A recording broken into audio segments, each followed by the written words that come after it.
चलें स्टार्ट करते हैं कि DTD क्या होता है। अब हमने देखा था कि XML डॉक्यूमेंट जो है ना, अगर उसका सिंटेक्स करेक्ट होता है, यानी वो करेक्ट सिंटेक्स में लिखा होता है, तो it is a well form document. Well form का मतलब क्या है? इधर वेल फॉर्म का मतलब ये है कि जैसे कि मैंने एक XML का डॉक्यूमेंट लिखा और उसके अंदर मैंने स्टार्टिंग एंडिंग टैग्स वगैरह सही से बंद किए हैं या नहीं किए हैं, ये डिफाइन करता है वेल फॉर्मनेस ऑफ अ डॉक्यूमेंट। जबकि आपका जो DTD है ना, DTD ये चेक करता है कि आपका जो डॉक्यूमेंट है वो वेल फॉर्म और उसके अलावा वैलिड है या नहीं है। और DTD की फुल फॉर्म है document type definition. DTD defines the structure and legal elements and attribute of an XML document। DTD क्या करता है? DTD डिफाइन करता है लीगल एलिमेंट्स और एट्रीब्यूट्स को आपके जो XML डॉक्यूमेंट में आने वाले हैं। जैसे कि मैंने कहा भाई मेरे पास एक XML का डॉक्यूमेंट है, उसके अंदर मैं मोबाइल्स का डेटा रख रहा हूं। तो अब मैंने कहा कि भाई मोबाइल्स के डेटा के अंदर आपके पास कौन कौन से एलिमेंट्स हो सकते हैं लीगल, तो वो हम DTD से डिफाइन कर देंगे ताकि हमारे पास हमेशा जो है वो ही एलिमेंट्स आए। जैसे कि मोबाइल के अंदर मोबाइल का मॉडल हो सकता है, इसके अलावा जो है उसके फीचर्स हो सकते हैं, इसके अलावा जो जो चीज़ें उसकी हो सकती है वो हम DTD में पहले डिफाइन कर देंगे। पर्पस क्या है DTD का? The purpose is to define the structure and legal elements and attributes of an XML document. हमारे पास दो टाइप्स के DTD होते हैं, एक हमारा इंटरनल DTD होता है और हमारा एक होता है एक्सटर्नल DTD। इंटरनल DTD कौन से होते हैं? जैसे कि आप लोगों ने CSS वगैरह पढ़ी होगी, तो CSS के अंदर क्या होता है कि CSS के अंदर हमारे पास इंटरनल CSS भी होती है और एक्सटर्नल CSS भी होती है। तो अगर ऐसा DTD बना रहे हैं जो एक ही XML डॉक्यूमेंट के अंदर बन रहा है, यानी XML डॉक्यूमेंट भी उसी फाइल में है और आपका DTD का स्ट्रक्चर भी उसी फाइल के अंदर है, तो ये आपका कहलाएगा क्या? ये आपका कहलाएगा इंटरनल DTD। और अगर आपने एक सेपरेट फाइल बनाई है DTD की, जैसे कि हमने कहा mobile.dtd, अगर हमने एक सेपरेट फाइल बनाई है DTD की, तो वो हमारा कहलाएगा एक्सटर्नल DTD। तो दो टाइप्स के DTD हैं, एक हमारा इंटरनल हो गया और एक हमारा एक्सटर्नल DTD हो गया। स्ट्रक्चर ऑफ DTD के स्ट्रक्चर के अंदर क्या होगा? स्ट्रक्चर जब आप DTD का डिफाइन करेंगे तो DTD के अंदर हमेशा तीन चीजें आप डिफाइन करते हैं। बट सबसे पहले क्या होती है? एलिमेंट के बाद आप एट्रीब्यूट डिफाइन करते हैं और एंटिटी। यानी आपका DTD क्या कंसिस्ट करेगा? तीन चीजों पे होगा। एक आपके पास में एलिमेंट की डिक्लेरेशन होगी, एट्रीब्यूट की डिक्लेरेशन होगी, साथ के साथ एंटिटी की डिक्लेरेशन होगी। अब एलिमेंट क्या है? जैसे मैंने कहा भाई मेरे पास मोबाइल है, ठीक है, मोबाइल के जितने भी एलिमेंट्स होने वाले हैं भाई, उसका मॉडल, ठीक है, उसकी प्राइस, ये सारे उसके क्या होंगे? एलिमेंट्स होंगे। इसी तरीके से एट्रीब्यूट्स क्या होते हैं? जब हम HTML भी पढ़ते हैं तो HTML के अंदर भी हमारे पास जो एलिमेंट्स होते हैं उनके अंदर एट्रीब्यूट्स होते हैं। जैसे इमेज का टैग होता है, तो इमेज के अंदर हमारे पास सोर्स का आपके पास एट्रीब्यूट होता है। वो क्या डिफाइन करता है? सोर्स का एट्रीब्यूट ये डिफाइन करता है कि हमारे पास जो इमेज का आपके पास सोर्स आएगी वो कहां से आ रही है, वो उसके अंदर आप पास करते हो। इसी तरीके से अगर आपने कोई XML डॉक्यूमेंट बना रहे हो और उसके अंदर आपने कहा कि ये एलिमेंट है, इसके एट्रीब्यूट्स भी होंगे, तो आप यहाँ पे DTD के अंदर वो एट्रीब्यूट्स भी डिफाइन करोगे। उसके साथ लास्ट में आपके पास होती है एंटिटी डिक्लेरेशन। एंटिटी क्या होती है? जैसे कि HTML के अंदर एंटिटीज होती हैं NBSP, ठीक है, @GT लिखते हैं तो हमारे पास ग्रेटर देन का साइन आ जाता है, LT लिखते हैं तो लेस देन का साइन आ जाता है।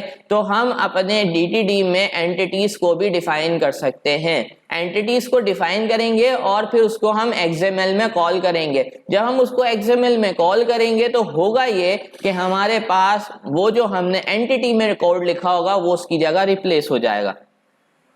अब वन बाय वन देखते हैं कि किस तरह से एलिमेंट डिफाइन करेंगे।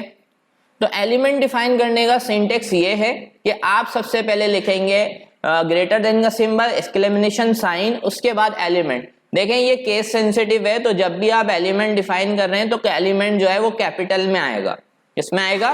कैपिटल में आएगा। और यहाँ पर आपके पास एलिमेंट के बाद आप एलिमेंट का नाम बताएंगे। जैसे कि यहाँ पे लिखा हुआ है कि हमने एक एलिमेंट बनाया है 2 के नाम से। किसके नाम से? 2 के नाम से हमने एक एलिमेंट बनाया है और लास्ट में ये जो लिखा हुआ है हैश करके /PC data, it is our data type for this element.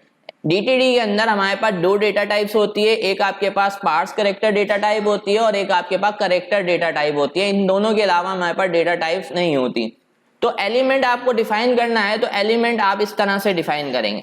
Now how we can define the attribute. तो एट्रीब्यूट डिफाइन करने के लिए आपको सबसे पहले आके क्या लिखना होता है, सबसे पहले आप यहाँ पर जो नाम यूज करेंगे एलिमेंट की जगह ATT लिस्ट यूज करेंगे।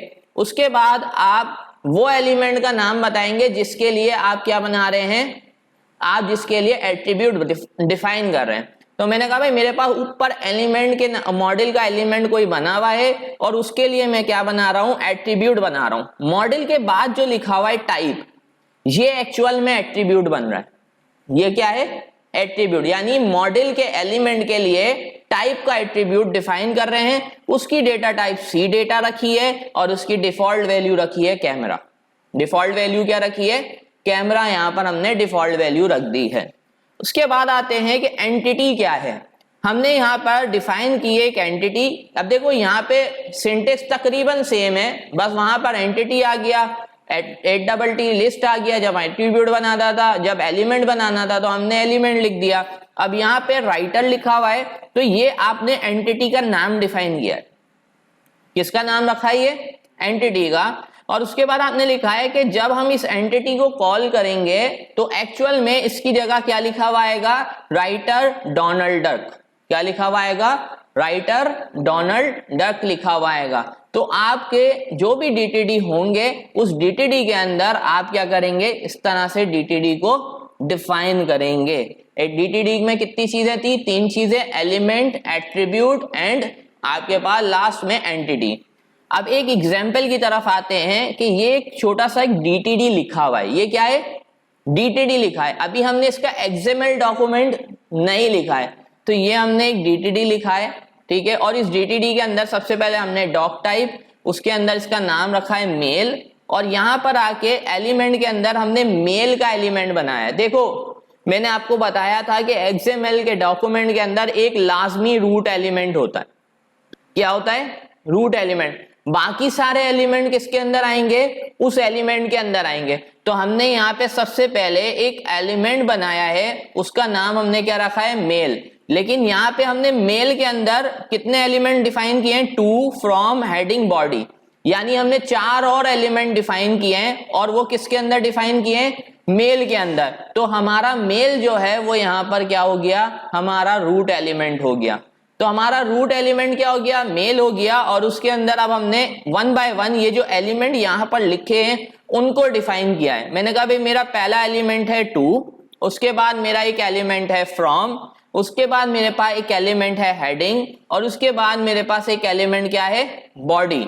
अब मैंने 1 बाय 1 उसको डिफाइन किया कि एलिमेंट 2 PC डेटा, फिर मैंने कहा एलिमेंट फ्रॉम PC डेटा, फिर मैंने कहा एलिमेंट हेडिंग PC डेटा, उसके बाद मैंने कहा एलिमेंट बॉडी, उधर भी PC डेटा लिखा है, और लास्ट में मैंने एक राइटर की एंटिटी बनाई है।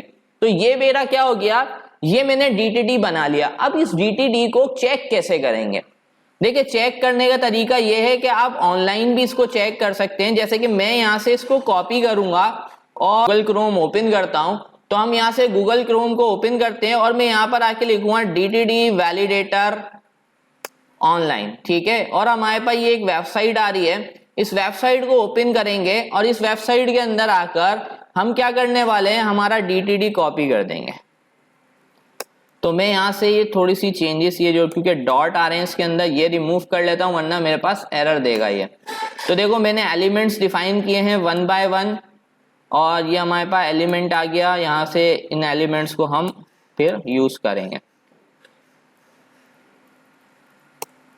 तो ये हमारा यहाँ पे DTD डिक्लेयर हो गया। अब इस DTD के अगेंस्ट में हमें क्या लिखना है, XML डॉक्यूमेंट। क्या लिखना है, XML। और अगर आप इसको वैलिडेट पे क्लिक करोगे तो अभी ये दे रहा है, एक एरर दे रहा है, not found start tag expected. तो यहाँ पर हमारे पास कोई एरर आ रहा है, उसको भी चेक कर लेते हैं। चलो अब यहाँ से आके हम सबसे पहले XML डॉक्यूमेंट लिखते हैं इसका। तो मैंने यहाँ पर आके लिखा, हमारे पास पहला एलिमेंट कौन सा होना चाहिए, मेल, ठीक है। तो ये मेल का एलिमेंट बना दिया मैंने। अब मेल के अंदर दूसरा एलिमेंट कौन सा होना चाहिए था, 2। हम उस हिसाब से चल रहे हैं जो हमने यहाँ पे डिफाइन किए हैं। तो मैंने कहा भाई किसको भेज रहे हैं, ये हम भेज रहे हैं अहमद को। उसके बाद हमने कहा भाई फ्रॉम, किसके थ्रू भेज रहे हैं, तो मैंने यहाँ से फ्रॉम लिखा और फ्रॉम के अंदर मैंने नाम दे दिया अपना। क्या हम जो है अहमद को भेज रहे हैं, किसकी तरफ से, असद की तरफ से ये भेज रहे हैं। एक के बाद हमने यहाँ पे टैग यूज किया हेडिंग का, तो यहाँ पर हमने हेडिंग का टैग यूज कर लिया। अब हेडिंग के अंदर हम क्या दे रहे हैं, यहाँ पर how are you, like this हमने कुछ यहाँ पर लिख दिया। उसके बाद अगर मैं इसको वैलिडेट करने जाता हूं तो ये क्या कह रहा है कि आपका सिंटेक्स तो सही है। देखो पहली लाइन में क्या दे रहा है, आपका सिंटेक्स तो प्रॉपर है, बट आपका डीटीडी वैलिडेट नहीं हो रहा। अब डीटीडी वैलिडेट क्यों नहीं हो रहा, क्योंकि मेरे पास यहाँ पे एक और टैग बना हुआ है बॉडी का, जो मैंने यहाँ पे डिफाइन नहीं किया XML के अंदर। तो डीटीडी क्या चेक करता है, वैलिडिटी चेक करता है कि आपने जो एलिमेंट्स डिफाइन किए हैं वो प्रॉपरली आपके XML डॉक्यूमेंट में है या नहीं है। तो अब मैंने यहां से चेक करना है इसको, तो मैं यहां पर आके अब लिखूंगा, मैं जैसे ही यहाँ पे बॉडी का टैग यूज कर लूंगा, मैंने जैसे ही बॉडी का टैग यूज किया होगा यहाँ पे डीटीडी वैलिडेट हो जाएगा। देखो लिखा हुआ आ गया डीटीडी वैलिडेशन पास्ट। तो ये क्या होगा, हमारी डीटीडी की वैलिडेशन यहाँ पे पास हो गई। इसका मतलब क्या है कि हमने एक वेल फॉर्म वैलिडेटेड डॉक्यूमेंट लिखा है। हमने क्या लिखा है, एक वेल फॉर्म्ड डॉक्यूमेंट लिखा है, और ये क्या है, हमारा वैलिड डॉक्यूमेंट है। कौन सा डॉक्यूमेंट है, वैलिड डॉक्यूमेंट है। अच्छा, अब इसके अंदर आप बोलोगे सर ये एंटिटी को तो आपने कॉल ही नहीं किया। अब मैंने कहा भाई मैं यहाँ पे लिखता हूं, अब यहाँ पे मैंने कहा I am okay and how about you, ठीक है। अब और उसके बाद मैंने कहा भाई फ्रॉम करके मैंने यहाँ पर राइटर का नाम कॉल करना है। तो अब मैं यहाँ पे क्या लिखूंगा, @, उसके बाद मैंने लिखा राइटर।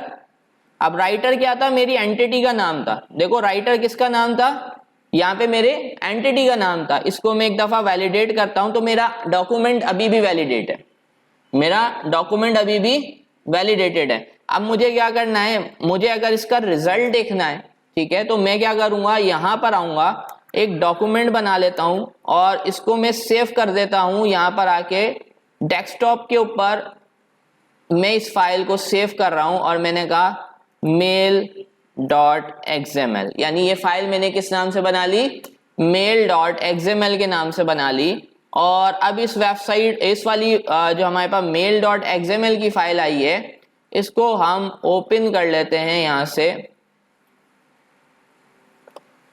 गूगल क्रोम के ऊपर। तो अब आप यहां पर देखो कि आपका डॉक्यूमेंट आ रहा है, ठीक है, लेकिन यहाँ पे देखो मैंने बॉडी के अंदर क्या लिखा था, I am okay how about you, और यहाँ पर मैंने क्या पास किया था, फ्रॉम के बाद मैंने यहाँ पे पास किया था एंटिटी को। तो एंटिटी ने क्या किया है, यहाँ पर एंटिटी ने जो डेटा उधर लिखा था, हमने यहाँ पे क्या लिखा था, डेटा में हमने लिखा था राइटर असद, तो यहाँ पे क्या आ रहा है, राइटर असद ही लिखा हुआ आ रहा है। तो आप इस तरह से क्या कर सकते हो, आप यहाँ से डिफरेंट जो है ना डीटीडीज बना सकते हो और उनको वैलिडेट करवा सकते हो।